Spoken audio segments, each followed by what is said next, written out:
When you focus on the fundamentals, success eventually happens.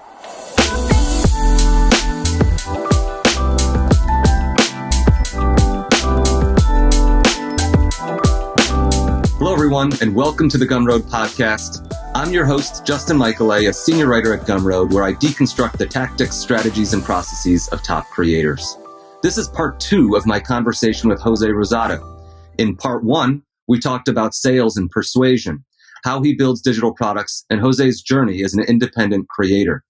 In part 2, we talked about affiliate marketing, personal branding, how he uses Twitter, and why he sent an email to his audience 240 days in a row.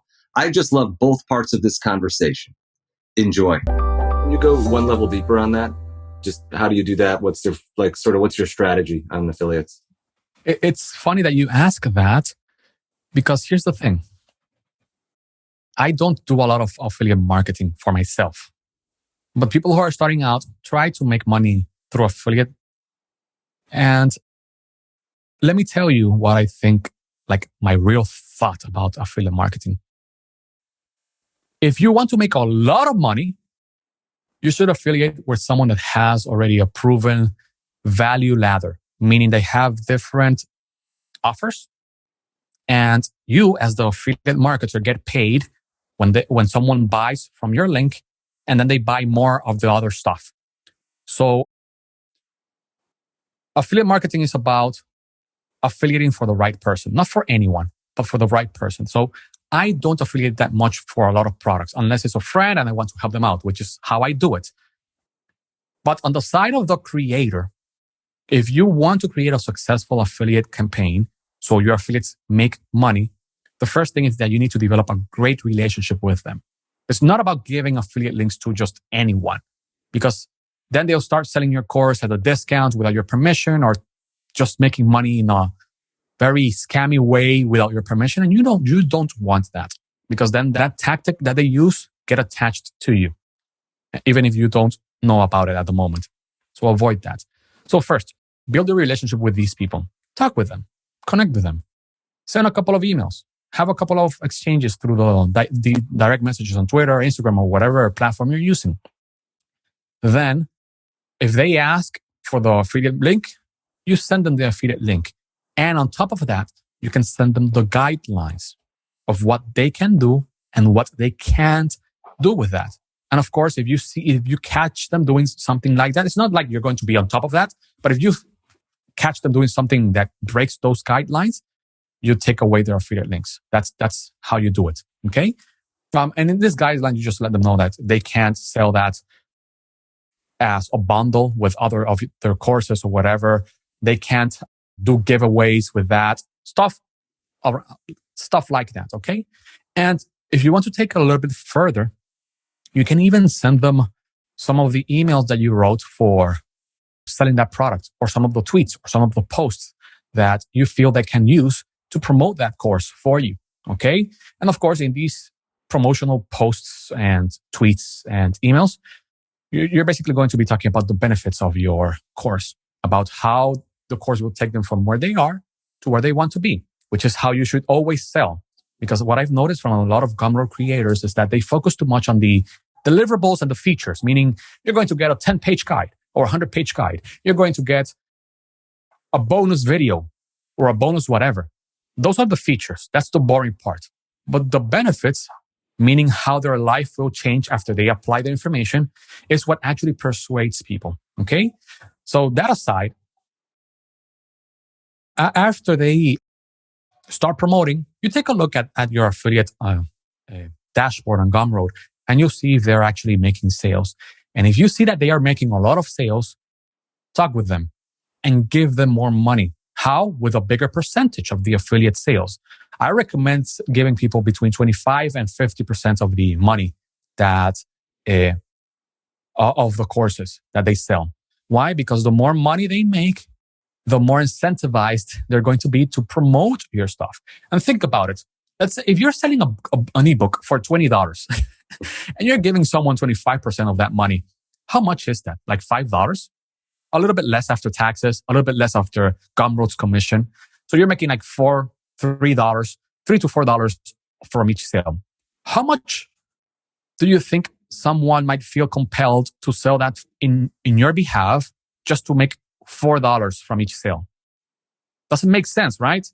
But if you're selling, let's say, a $400 course and they get a commission of 50%, they'll make $200 out of each sale. They'll be incentivized to sell that course because they know that their effort is going to result in more money. Be kind with your affiliates.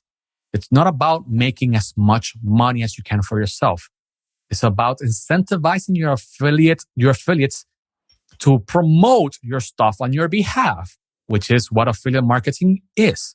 Other people promoting on your behalf and helping you make money, not you helping them make money. It's the other way around. The affiliate makes the owner of the course make money. It's not the owner of the course helps the affiliate make money. It's not like that. So it's about giving. We have a piece of cake. Okay? It's not about you eating the whole cake or eating 90% of the cake. It's about splitting that cake in half and giving half to the other guy and half for you. They'll do all the work for you, meaning all the promotion. So it's free money. How much do you think you've earned from affiliates, roughly speaking? I'm not sure. Because I'm not big into affiliate marketing, even though I made quite a good amount of money. I remember one of my affiliates, he sold more courses than me. in one promotional, like in 1 week, we were promoting the affiliate link, and he made more money than me promoting it to his audience, which took me by a surprise. How can this guy sell more courses than me, the creator? That was like the big mindset shift for me. That's where I saw like the real power of having a great personal brand. When I saw this guy selling a course that he didn't even create and selling it faster than me, the original creator. So if you are online, start talking a lot about what you do, start helping other people, start talking about your story, start showcasing your failures and your wins, and you'll develop a very strong personal brand that can help you make more money than if you didn't. Because at the end of the day, people don't buy the course. They buy the creator.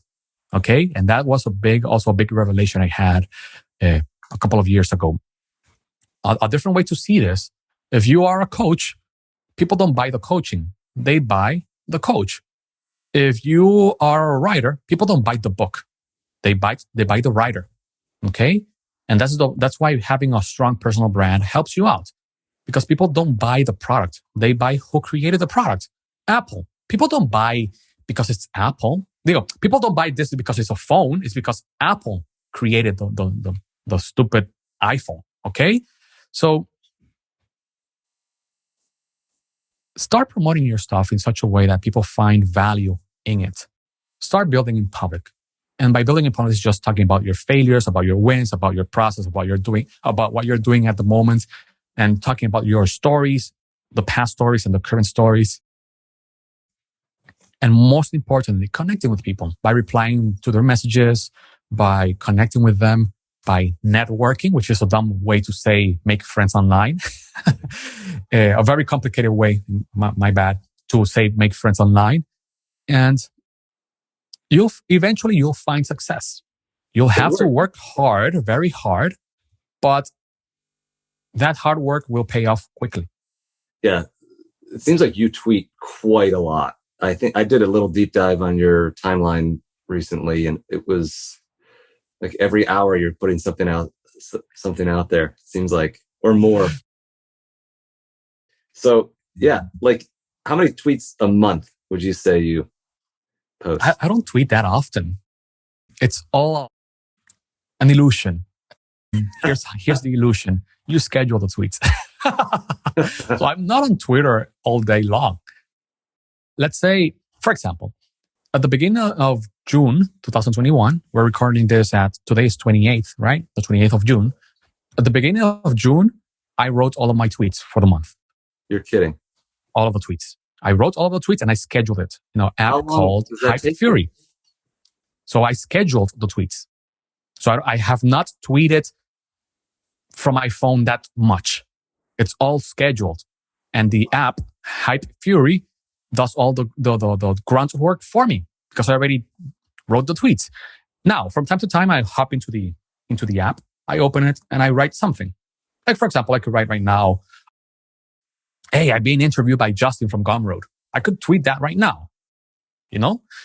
And it doesn't require a lot of mental strain or effort, which is how I suggest people to do it. If you want to grow Twitter account or Instagram account, schedule everything like upfront. Do the work once a week, schedule all of your stuff, and then throughout the day, you tweet from your mind, your thoughts, what you're doing, how you're feeling. Not so much how you're feeling, but how you're feeling about a given topic. And people will find value on that. And I've noticed that there is no much difference between scheduling and tweeting live. Like I've had some tweets go viral that was scheduled like a month ago and they go viral. And I've had some tweets that I've written off the cuff and they go viral too. Or most of them just don't go viral. To give you like an exact number, schedule 5 to 10 tweets every day. You don't have to go over that. More than that, and it will take you too much time. 10 tweets will take you around 20 minutes. Or because you tweeting requires a lot of succinctness. I don't know how to say it. Succinct. Okay. And creating something simple that can fit into 280 characters requires a little bit of previous thought. Okay. Not so much if you're tweeting just from the fly, right there. But take time, 30 minutes to write 10 tweets every day. Or 20 minutes, whatever you can write on that time, and schedule that using Hype Fury or Buffer or Hootsuite. Whatever, the tool doesn't matter. And just forget about it. You don't have to be spending hours upon hours on Twitter or social media to make money or to grow an audience. You schedule that and you forget about it. And throughout the day, you hop into the stories of Instagram and you record a short story. Or you got into a Twitter fleet and you record something. Or you get into Twitter and reply to people who are engaging with you. And that's it. That is the trick. You can't get simpler than that. It's just like every single guide that you'll buy online about Twitter growth or Instagram growth or Facebook growth or whatever growth will tell you the same thing with different words. Tweet a lot, post a lot, connect a lot, engage a lot, reply to everything people send you, and you'll see your accounts grow. That's the evergreen formula. Yeah. Tell us about Twitter Money Mastery and sort of what the portfolio of products that you have on offer now is and where it's going. Basically, like, what's your master plan? What's your Elon Musk 10-year master plan? I'm a big system thinker, not so much a goal-oriented person. So what do I mean with this? I don't have a 10-year master plan. Okay. I do have like a vision for my future. Like 10 years from now, I want to be retired. And when I say retired is that I don't have to work to make money. I'll still work, but I just won't require to work to make money. That is like my vision. Or you could say that's my goal, even though it's not specific enough. Because I'm not thinking about how much money I need for that or what's the step-by-step process to reach that. So why do I do that? Why don't I create goals for such a long time in the future? Because to me, I don't know about other people, but to me, when I start thinking about those big goals, I get stressed and anxious. I don't know why. It just happens to happen to me. Okay. And I don't know if you, the listener, knows about this, but the emotional reactions that you have upon different events in your life you can't control that. You can't control how you feel about certain things and certain events, but you can control your actions. So what I've noticed that when I start thinking too long term, because I can't predict the future, I get stressed and anxious. So the action that I took was develop the rituals and the habits and the systems, let's call it like that, so that eventually in 10 years, 20 years, whatever it takes, I can make as much money passively that I could stop working and I will still make money. And what do I mean with this? Let me give you a very simple answer, a very simple way to think about this. Let's say that you're trying to grow your email newsletter. Okay? How do you grow your email newsletter? The process is the same. Post a lot, connect a lot. That's the process to grow anything online. Send a lot of, in email terms, send a lot of emails, reply to a lot of emails. So here's the thing. Let's imagine that you write an email every day. Let's make it simpler. Let's imagine that you wrote an email once a week for a year. In a year, you have 52 weeks. So you will have, at the end of that year, 52 emails. And what can you do with all of that content? You can either repurpose it and sell it, or my favorite thing, you can automate it. You can create a Gumroad workflow, or in more technical terms, an email sequence. An automated email sequence with all of the 52 emails that you sent the year before. And anyone that subscribes to your email list or to your Gumroad account or whatever, you can configure it in such a way that these new subscribers get all of these emails automatically. It's a very simple process. It's very straightforward, but people don't like doing the work because people are lazy. But if you're the kind of people that is very focused, you can certainly write an email every week, one email every week for a year. And then you can automate that, or you can put that in an automation so new subscribers get those emails. And you can even you can even go a step further, like I did. I wrote an email every day for 8 months. Every single day? Every single day, one email. With how large of an Let's see how many emails that's 80 times 8. No, 1 times 30 times 8. That's 240 emails, around that number. What am I going to do with 240 emails? I could certainly leave it there, getting all dusty and old and decaying. Or what I did, I grabbed all of those emails and created different workflows and different automations in ConvertKit. Not so much Gumroad, but in ConvertKit. So I did the work once and then I automated. Okay. So what does this have to do with systems and with habits? Well, my habit was write an email every day. Do that every day until you get sick of it. I got sick of it and I don't write an email every day anymore. But I have all of those emails already written, and those emails make me money. Why? Because it's automated. Because I promote my stuff in those emails. Because I send emails to promote my courses, my ebooks, and my coaching, my one-on-one coaching. Okay? And now that process is automated. So I did the work, the hard work once, or 240 times. Then I took all of that and put it into different email automations and different workflows and different, let's say, email sequences. Okay. So that's what I mean with systems. Think about the things that you can do every day, every single day, that will take you closer to that big dream that you have. If you want to make $100,000, well, how can you make $10 a day? How can you make $100 a day? Or if you're into Twitter platitudes, how can you make $274 every day for a year? That adds up to $100,000. How can you do that? There's no straightforward answer, but you know that you have to take action, but you need to decide what that action is. In my case, was write an email every day for 8 months. In my case, has been write 5 to 10 tweets, or schedule 5 to 10 tweets every day for 3 years on Twitter. That's my process. And the more my brand grows, the more I keep up with my habits and my systems, the more content I have that I can automate and use that to make more money, and then use that money to invest it either in my business or other enterprises that I have.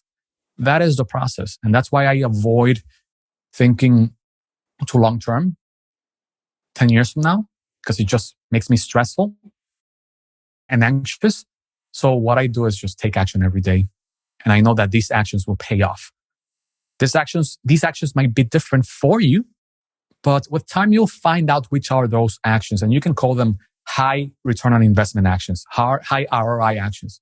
You can call them like that if you want to use a more fancy terms. And naming is a big thing in persuasion.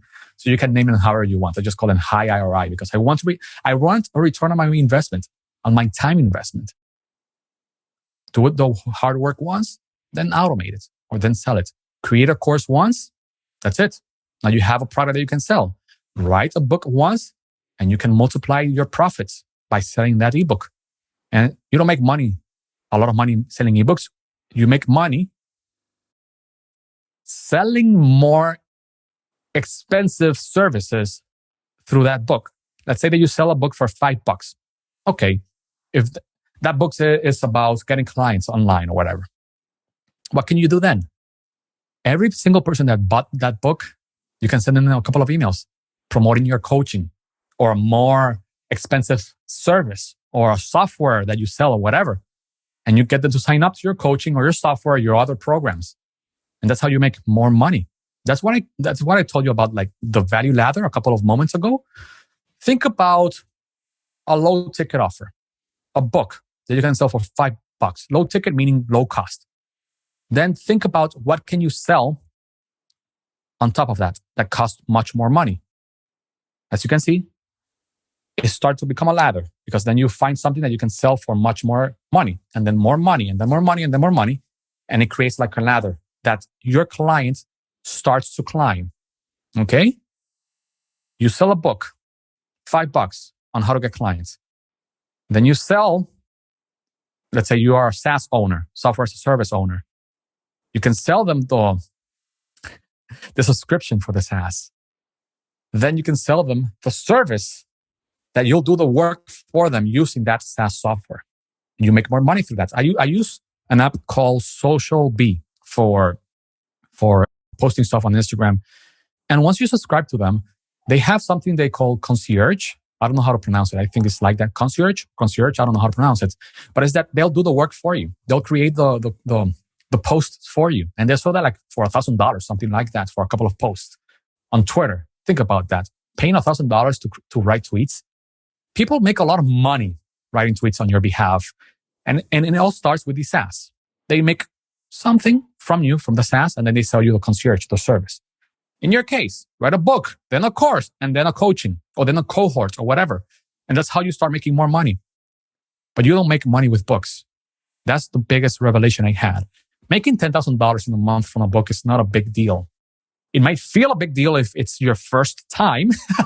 I cannot tell you otherwise, because the first time I made $10,000 in a month selling a book was like, wow, I made $10,000 in a month selling a book. But then you realize that it takes the same amount of work to sell a $10 guide as it is to sell a $5,000, $10,000 coaching. Literally the same amount of work, because you'll have to promote a lot, you have to tweet a lot, you'll have to post a lot. So think about that value ladder for your clients. Book, course, coaching, cohorts. That's a really straightforward value ladder. Makes Book, sense. membership, one-on-one coaching or group coaching. And I say group coaching on top of one-on-one coaching because group coaching scales. Mm-hmm. You can coach 10 people at the same time for $5,000 each. Or you can teach one person for $10,000. You make more money. 5 times 10 is 50,000. 1 times 10 is 10,000. So one scales and the other one doesn't. Group coaching, that's why I put group coaching on top of one-on-one coaching. So yeah, hopefully that answers the questions. I know I rant a lot. No, I think your story is inspirational. On the one hand, it's like it takes a lot of hard work, but hard work over time essentially guarantees success, is I think one of the takeaway messages I have. I wouldn't go as far as telling like it will guarantee your success, but when you say essentially, I agree with that, because eventually, I use the word eventually, which is similar to essentially, right? Eventually, you'll find success. It might not be with that thing that you're doing, okay? But throughout the journey, you'll find something that will eventually lead you to success. Because here's the thing. I've realized something, and it took me too much time to understand it. Unfortunately, I'm a late bloomer. Let's call it like that, because I started finding success in online world at 30. I'm 34 right now. I was 33 on Sunday, and then happy birthday. Thank you. So it took me a lot of time to understand the idea that when you focus on the fundamentals, success eventually happens. And people try to focus too much on tactics and methods. Let me tell you, tactics and methods are for peasants. Since I can't curse, I'll use the word peasants, okay? I like cursing, sorry. But I'll use peasants. Why is that? Peasants are the people that will do the grunt work, okay? If you are the business owner, you shouldn't be the one doing the grunt work. You should be the one strategizing. And you should be the one applying the fundamentals in your strategies so other people could do the grunt work for you. Okay? In my case, writing is one of the grunt work that I do because I love writing. Okay? But then there's some things that I just delegate. Web design and stuff like that, I delegate all of that. Graphic design, I delegate all of that. Because I focus more on the big picture. Okay? So it wasn't like that before. I focused too much on tactics and methods and the how-to or the step-by-step way of doing things. And then I realized that's the peasant mindset. If you want the business mindset, the profitable business mindset, you need to focus mostly on strategy and fundamentals. When you understand the fundamentals, you can apply them into strategy. And what do I mean with fundamentals? First, understanding what people want. That's evergreen. When you understand what motivates people to take action, then you can give them the reason to take action. And by giving them that reason, they'll buy from you, they'll trust you, they'll promote your stuff on your behalf without you even asking something from them. And people, what do people want? We're getting now into the realm of persuasion and stuff like that. People want more comfort. People want more security. People want to feel appreciated by others. People want to be recognized. They want status. I think is the right pronunciation. They want to feel loved. They want to feel appreciated. At the end of the day, we are very egotistical. Humans, we think we're like there's a saying in the Dominican Republic, the last Coca-Cola of the desert. Imagine you're like, I need something to drink. And you see like the last Coca-Cola in the desert. You want to drink that because it's the last one. But in reality, we are not that important. We just think we are because that's a mechanism to stay alive. Anyhow, once you understand the idea that we humans are very, very egotistical and it's all about us, and you know how to use that to favor yourself by giving people the ability to, love themselves more, you'll be able to make much more money. Because we think of ourselves so much different from other people, but deep down, we have much more in common. Much more in common. We're driven by emotions, not by facts. We're driven by self-interest, not by the interest of making humanity better. So using that on your behalf and giving people what they need, what they want, and charging money for that, eventually you'll make money. Eventually you make money. If you give them the roadmap for more success, more status, more relationships, more wealth, better health, and just making their life much better. That's what I mean with fundamentals. Now, depending on the niche that you have, depending on the industry you're in, those fundamentals may vary on how they are thought of. Like, for example, if you're in web design, the fundamentals could be like, okay, how can I use money? How can I use a website to make money? But if you're in the drilling industry, like, I wouldn't know specifically what they need, but in the drilling industry, they want more safety. That's why, because a lot of people die there. So how can you provide these people more safety so they don't die with a drill, just drilling through them? You sell them something that gets them more safety, or help them reduce their costs. Okay. So understand that we are very similar humans, of course, and give them a path to reaching their goals and provide them with a solution to their problems. That's the fundamental for every single business. And this is what we call provide value. And you've heard this term a lot of times on Twitter and social media. Create content of value, valuable content, provide value. But no one tells you what value is. I just told you what is. A path to a goal or a solution to a problem. Provide that to someone, and that is valuable content. That is something that people can use to further their life. Well, we have covered a lot of ground. For time purposes, I think we could talk for hours, Jose. Oh, yeah. Thank you very much for taking time today and joining us on the podcast. No, thank you for having me. I hope that you guys launch this as soon as possible because I want to screenshot this and I say, Mom, I made it. I'm in the Gumroad podcast. Absolutely. Well, go ahead and screenshot to your heart. Oh, I should. But I meant like when it's on YouTube or something. Oh, of course. Yes. Right. Well, thanks again for taking time, and talk to you soon. That was part 2 of my conversation with Jose Rosado. Don't miss part 1 of the conversation at gumroad.com/podcast.